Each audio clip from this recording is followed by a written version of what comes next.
बोले प्रेम से बाबा बिहारी लाल की जय हो। बोले प्रेम से साची दरबार की जय हो।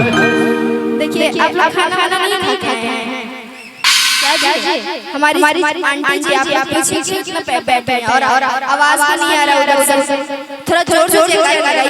बोले प्रेम से साची दरबार की जय हो। क्या बात है, आप सब भजन में ताली बजाते हैं, साथ में बराबर आनंद आएगा, है ना? आइए चलिए कुछ प्यारे भजनों की ओर चाहूंगी सब आपको साथ चाहिए, मीठी मीठी ताली बजाते साथ आइए बड़े प्यारे भजन।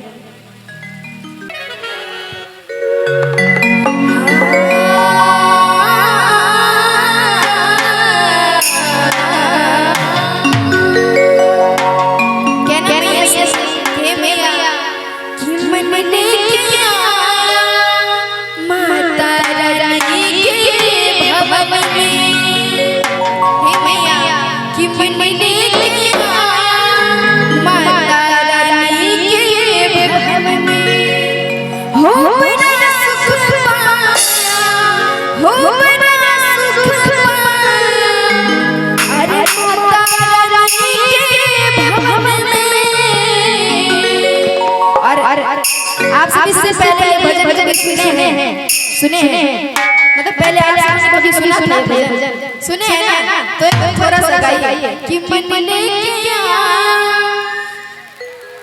कई माता रानी के भवन में और जब जगह आप नहीं गाएंगे तो फिर मैं नहीं गाऊंगा, है ना? गाइए कि मन ने किया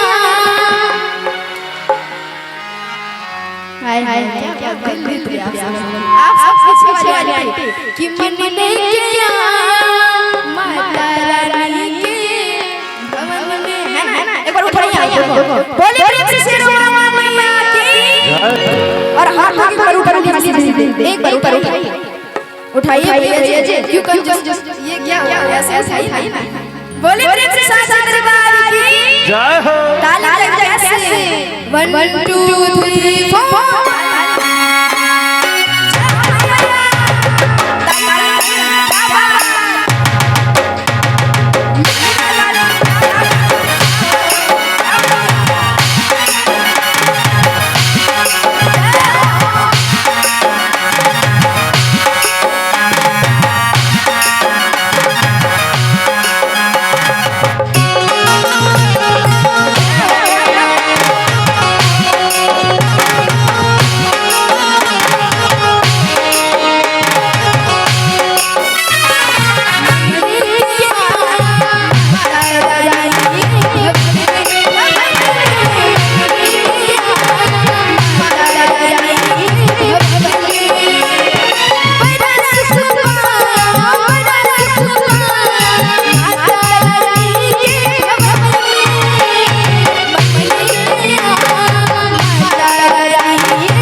नींद लग रहा है क्या?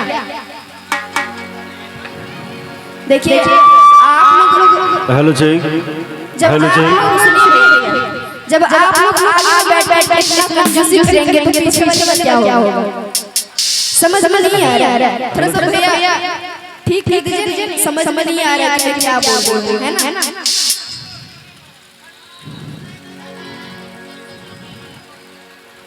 कनेक्ट कर दीजिए भैया, कनी फ्रेश कर दियो एकरा।